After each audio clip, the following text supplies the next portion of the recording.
കവിത ഒരു സംഖ്യയുടെ 53% കാണുന്നതിനു പകരം 35% കണ്ടപ്പോൾ 490 ലഭിച്ചു. എന്നാൽ ആ സംഖ്യയുടെ 53% എത്ര? ഇവിടെ ഒരു സംഖ്യയുടെ 53% കാണുന്നതിന് പകരം 35% കണ്ടപ്പോൾ 490 ലഭിച്ചു എന്ന് പറയുന്നു. അതായത് സംഖ്യ നമുക്കറിയില്ല, അപ്പോൾ എക്സ് എന്ന് കൊടുക്കാം. ആ സംഖ്യയുടെ 35%മാണ് 490 എന്ന് പറയുന്നത്. അപ്പോൾ നമുക്ക് സംഖ്യ ഇവിടെ നിന്ന് കണ്ടുപിടിക്കാം.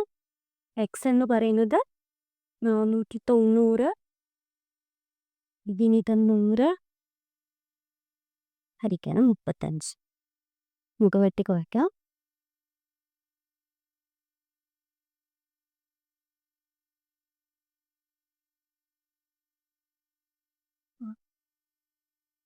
ആയിരത്തി 400.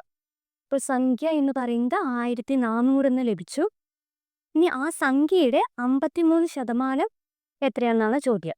നമുക്കിനി ഈസി ആയിട്ട് സംഖ്യയുടെ 53% എത്രയെന്ന് കണ്ടെത്താം. 53% എന്ന് പറയുമ്പോൾ 53 ഡിവൈഡഡ് 100 14 × 53 എന്ന് പറയുന്നത് 742 കണ്ടുപിടിക്കാം.